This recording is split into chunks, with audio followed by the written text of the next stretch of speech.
Hi friends, I am Abhishek. Welcome to my YouTube channel the ocean of Shiksha. तो आज की video में हम क्लास 11th का जो हमारा 10th चैप्टर है the philosophy of the constitutions उसको हम डिस्कस करेंगे। इससे पहले हमने first chapter constitutions why and how, rights in the Indian constitutions, elections and representative, executive, legislative, judiciary, federalism, local government, constitutions as a living document, ये already हमने 9th chapter discuss कर रखा है। तो आज के चैप्टर में हम ये समझने की कोशिश करेंगे यानी कि हमारे संविधान का जो दर्शन है वो क्या है, किस तरीके से हमारे संविधान का एक फिलॉसफी देखने को मिलता है। तो अगर हम फिलॉसफी की बात करें, जो हमारा पहला टॉपिक आता है, what is the mean by the philosophy of the constitutions, यानी कि अगर हम बात करें संविधान के दर्शन का क्या अर्थ निकल के आता है, तो उसके जैसे ही अगर हम इसके बारे में बात समझे तो उसमें सबसे पहले हमारे माइंड में तीन चीजें निकल करके आती हैं। जैसे कि अगर हम पहली बात करें, पहली बात हमें ये समझने की जरूरत पड़ती है कि हमारे कॉन्स्टिट्यूशंस का जो स्ट्रक्चर है, यानी कि जो कंसेप्ट का, कॉन्स्टिट्यूशंस का जो कंसेप्ट स्ट्रक्चर है वो किस तरीके का है, वो मतलब कैसा है। फिर हमें इस चीज की समझने की जरूरत पड़ती है, जिसमें हम क्या कर सकते हैं, कुछ सवाल पूछ सकते हैं कि जैसे कि हमारे कॉन्स्टिट्यूशंस के अंदर जो टर्म दी गई है, जैसे राइट्स, सिटीजनशिप, माइनॉरिटी और डेमोक्रेसी, इनका एग्जैक्ट मीनिंग हमें, एक पॉसिबल मीनिंग हमें क्या देखने को मिलता है और संविधान में किस बेस पे इन टर्म का यूज किया गया है। दूसरी बात, हमें दूसरी चीजें माइंड में ये देखने को मिलती है, हमारा जो संविधान है यानी कि संविधान की जो प्रमुख अवधारणा है उसका जो एक्सप्लेशन है, उसकी जो व्याख्या है, उसके बेस पर यानी कि उसके आधार पर समाज और राजनीति की एक क्या है, सुसंगत दृष्टि पर हम क्या करें, काम करने का प्रयास हमें करना चाहिए। हमें संविधान में निहित आदर्शों के समूह को बेहतर से समझना यानी कि समझ होनी चाहिए। और तीसरी अगर बात करें, यानी कि जो हमारा फाइनल अंतिम जो बात हमारे माइंड में आता है वो ये है कि जो भारत का जो संविधान है वो संविधान सभा वाद विवाद के साथ पढ़ा जाना चाहिए। यानी कि हमारा जो कॉन्स्टिट्यूशन असेंबली है उसको क्या है, यानी कि हमारा जो कॉन्स्टिट्यूशंस है, कॉन्स्टिट्यूशंस को कॉन्स्टिट्यूशंस असेंबली के साथ उसको क्या किया जाना चाहिए, तो रीड किया जाना चाहिए, ताकि संविधान में जो निहित मूल्य है, यानी कि हमारे संविधान के अंदर जो भी निहित मूल्यों को दिया गया है उनके जो औचित्य को उच्च संशोधित स्तर पर प्रशिष्ट और ऊपर उठाया जा सके। एक मूल्य का दार्शनिक उपचार अधूरा है यदि इनके लिए विस्तृत औचित्य प्रदान नहीं किया गया है। जब संविधान निर्माताओं ने भारतीय समाज और राजनीतिक को मूल्यों के एक समूह द्वारा निर्देशित करने के लिए चुना, तो उनके अनुरूप कारणों का एक समूह रहा होगा। उनमें से कई हालांकि पूरी तरह से समझाया नहीं गया हो सकता है, यानी कि उनमें से पूरी तरीके से उसे समझाया नहीं, यानी कि समझाया नहीं गया हो सकता है। यानी कि अगर हम इन शॉर्ट बात करें, जब हम फिलोसफी ऑफ कॉन्स्टिट्यूशंस यानी कि संविधान के दर्शन की बात करें, किसके बारे में, दर्शन के बारे में, तो इसमें जो हमें तीन बातें निकल के आती है। पहली बात ये निकल के आती है कि हमारा जो कॉन्स्टिट्यूशन है उसका स्ट्रक्चर कैसा, यानी कि अगर हम बात करें संविधान की जो रचना है, अवधारणा की जो रचना है, यानी कि अवधारणा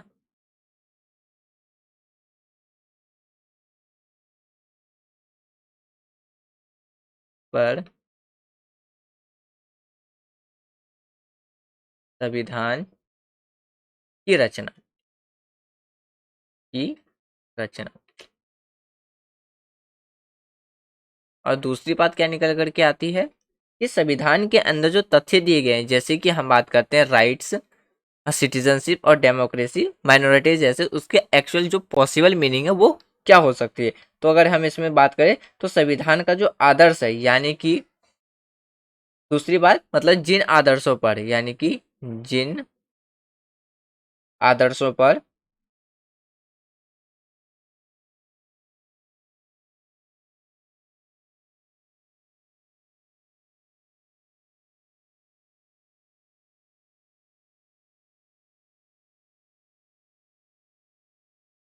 आदर्शों पर संविधान का निर्माण, संविधान का निर्माण।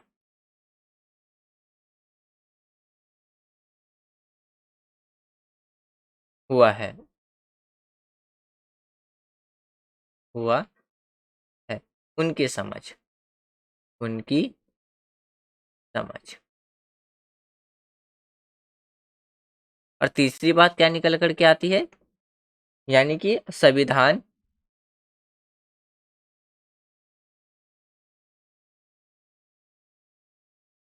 सभा में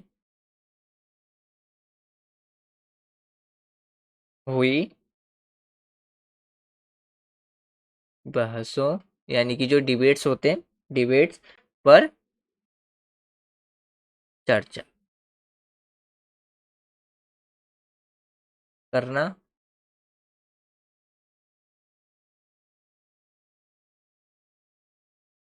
तथा उनकी उपयोगिता, यानी कि उनकी, इसको हम यहाँ लिख लेते हैं, यहाँ उपयुक्तता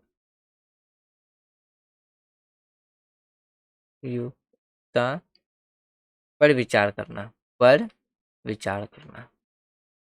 तो ये तीन बातें हमारे माइंड में निकल करके आती है जब हम फिलोसफी ऑफ कॉन्स्टिट्यूशंस की बात करते हैं। अब अगला जो टॉपिक है वो ये है कि इसकी आवश्यकता हमें क्यों पड़ती है। अगर हम बात करें संविधान के लिए एक राजनीतिक दर्शन दृष्टिकोण की आवश्यकता न केवल उनमें व्यक्ति नैतिक सामग्री का पता लगाने के लिए और उनके दावों का मूल्यांकन करने के लिए भी हमें जो पॉलिटिकल फिलोसफी है उसके अप्रोचेस की जरूरत पड़ती है। हमारी राजनीतिक में कई मूल्यों को अलग अलग व्याख्याओं के बीच में क्या है, मध्यस्थ के लिए इसका उपयोग करने के लिए भी किया गया है। तो इसलिए हमें जरूरत पड़ती है किसकी, पॉलिटिकल फिलोसफी अप्रोचेस की। यानी कि अगर हम बात करें जो दर्शन है हमारे, यानी कि जो राजनीतिक दर्शन है संविधान का, तो उसकी जरूरत हमें पड़ती है। अब बात करते हैं constitutions as means of democratic transformations, यानी कि लोकतांत्रिक परिवर्तन के साधन के रूप में क्या है, संविधान समाज परिवर्तन लाने के लिए शांतिपूर्ण लोकतांत्र साधन प्रदान करे, यानी कि हमारे जो कॉन्स्टिट्यूशंस है वो जो यानी कि डेमोक्रेटिक मीन्स के लिए क्या है, एक social transformations provide, peaceful transformations provide कराने का काम करता है।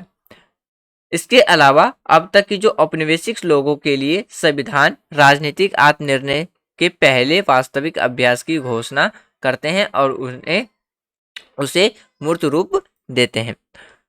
दूसरे पॉइंट्स की बात करें, भारतीय संविधान को पारंपरिक सामाजिक पद क्रमों की बेड़ियों को तोड़ने और जैसे कि स्वतंत्रता, समानता और न्याय के एक नए युग की शुरुआत करने के लिए डिजाइन किया गया था। यानी कि जब हमारे कॉन्स्टिट्यूशंस डिजाइन किया गया था कॉन्स्टिट्यूशंस मेकर्स के द्वारा, जितने भी जो औपनिवेशिक चीजें थी उन सारी जंजीरों को तोड़ते हुए हमारे संविधान में किस चीज के पर जोर दिया गया था, स्वतंत्रता, समानता और न्याय पर जोर दिया गया था, जो कि एक नए युग की शुरुआत के लिए था। यानी कि जिसने एक नए युग के लिए शुरुआत की गई थी, यानी कि एक नए युग की शुरुआत हुआ था।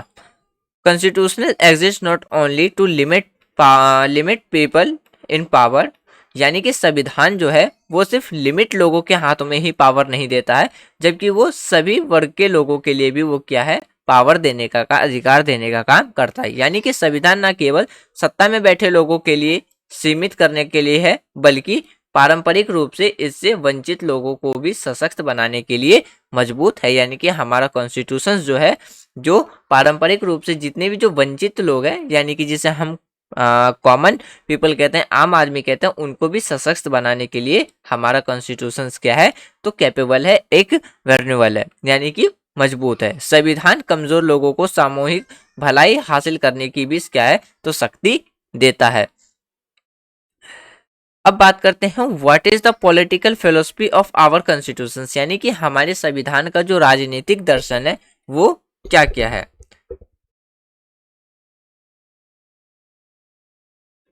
यानी कि अगर हम बात करें हमारा जो संविधान है उसका जो राजनीतिक दर्शन है उसके बारे में बात करें, तो हमारे संविधान की जो राजनीतिक दर्शन, तो सबसे पहले क्या है, इसे एक शब्द में वेरीफाई यानी कि एक्सप्लेन कर पाना, डिस्क्राइब कर पाना काफी ज्यादा कठिन है।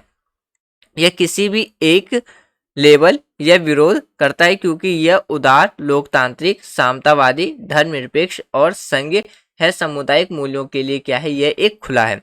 धार्मिक और भाषाई अल्पसंख्यकों के साथ साथ ऐतिहासिक रूप से भी वंचित समूह की जरूरतों के प्रति क्या है, कॉन्स्टिट्यूशन जो है वो क्या है, एक संवेदनशील है और एक आम राष्ट्रीय पहचान बनाने के लिए प्रतिबंध है, जिसे हम जो हमें किस में देखने को मिलता है, एक सिंगल सिटीजनशिप के रूप में देखने को मिलता है। अगर हम इन शॉर्ट में बात करें तो यह स्वतंत्रता, समानता और न्याय और राष्ट्रीय एकता के किसी न किसी रूप में भी क्या है, ये एक प्रतिबंध है। यानी कि अगर हम बात करें जो political philosophy of our constitution है उसको अगर हम इन शॉर्ट में समझने की कोशिश करें तो उसमें हमें क्या देखने को मिलता है, freedom, equality, social justice and some of national unity हमें देखने को मिलता है। लेकिन इन सब के तहत इस दर्शन को अमल में लाने के लिए क्या है, शांतिपूर्ण और लोकतांत्रिक उपायों पर क्या है, स्पष्ट जोर देना चाहिए।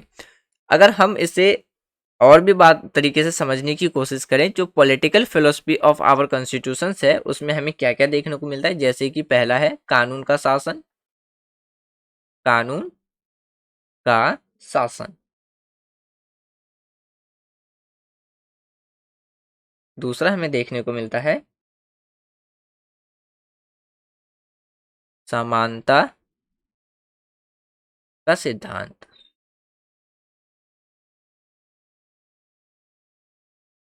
सिद्धांत। तीसरा देखने को मिलता है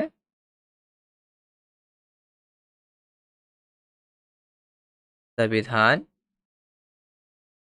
की सर्वोच्चता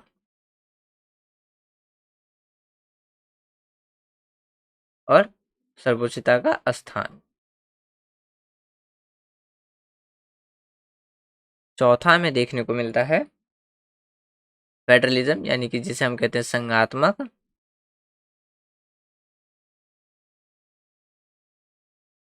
संघात्मक शासन व्यवस्था, यानी कि अगर हम बात करें शासन प्रणाली। प्रणाली। पांचवा हमें देखने को मिलता है स्वतंत्रता व निष्पक्ष निर्वाचन, यानी कि स्वतंत्र और निष्पक्ष, यानी कि स्वतंत्र व निष्पक्ष निष्पक्ष निर्वाचन।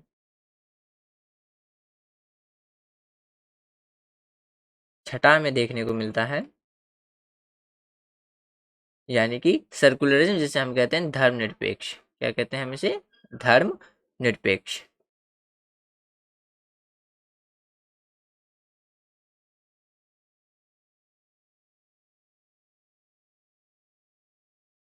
सातवां हमें देखने को मिलता है न्यायपालिका की स्वतंत्रता।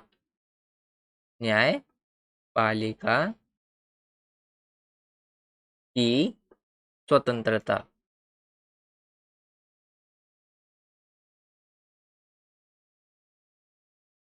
आठवां में देखने को मिलता है मूल्य अधिकार, जिसे हम कहते हैं फंडामेंटल राइट्स।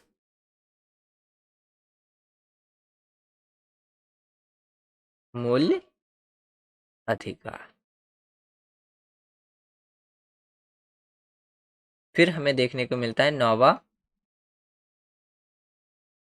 संविधान संशोधन, यानी कि हमारे कॉन्स्टिट्यूशंस में अमेंडमेंट।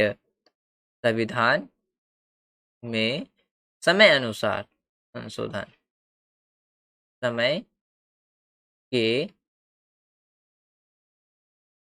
अनुसार संशोधन।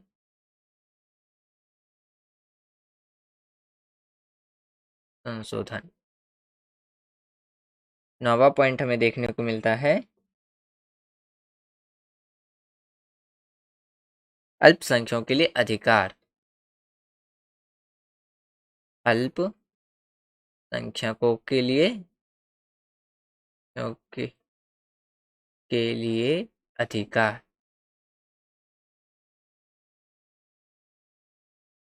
अधिकार ये सारे वो पॉइंट्स हैं जो कि हमें किस में देखने को मिलते हैं, political philosophy of our constitutions में हमें देखने को मिलते हैं। तो फ्रेंड्स ये था हमारा आज का डिस्कशन जिसमें हमने what is the political philosophy of our constitutions as a means of democratic transformation, why in need is, हमें सर्कुलर यानी कि फिलोसफी की जरूरत क्यों पड़ती है, यानी कि जो पॉलिटिकल फिलोसफी है उसकी जरूरत क्यों पड़ती है, और what is mean by the philosophy of constitutions हमने इसमें डिस्कस किया है। यानी कि हमारी ये जो वीडियो रहने वाली है वो टोटल 3 पार्ट में रहने वाली थी, part 1, part 2 and part 3। Part 1 में हमने आज जो डिस्कस किया वो हमें पार्ट 1 में डिस्कस किया था, और जो पार्ट 2 में हमें डिस्कस करना है वो हम पार्ट 2 में क्या क्या डिस्कस करेंगे, तो इंडिविजुअल फ्रीडम यानी कि जो व्यक्तिगत स्वतंत्रता है उसके बारे में, सोशल जस्टिस के बारे में, उसके बाद जो हमारा सर्कुलिज्म है यानी कि धर्मनिरपेक्षता उसके बारे में, फिर right two of religious group, state power of intervention, producer यानी कि जो प्रोसीड्यूरल अचीवमेंट है उसके बारे में, ये हमारा होगा पार्ट 2 में। पार्ट 3 में हम क्रिटिसाइज देखेंगे, क्रिटिसिज्म देखेंगे, आलोचनाएं देखेंगे जो कि हमारे कॉन्स्टिट्यूशंस के लिए की गई थी। तो मुझे उम्मीद है कि आज जो भी हमने फर्स्ट पार्ट में डिस्कस किया है वो आपको पूरी तरीके से समझ में आ गया होगा। यदि कोई डाउट्स हो तो आप अपने डाउट्स कमेंट बॉक्स में लिख दीजिएगा। जब हम सेकंड चैप्टर डिस्कस करेंगे तो उससे पहले हम अपने डाउट्स क्लियर करेंगे, तब जाकर हम सेकंड पार्ट का थर्ड पार्ट डिस्कस करेंगे। उसके बाद हमारी जो क्लास 11th की जो फर्स्ट बुक है वो कंप्लीट हो जाएगी। Second book the theory of political उसको स्टार्ट करेंगे, और साथ साथ में एम लक्ष्मीकांत की जो चैप्टर्स पेंडिंग रह गए हैं उसको भी हम अब कंटिन्यू करेंगे। तो thanks for watching friends, take care, जय हिंद।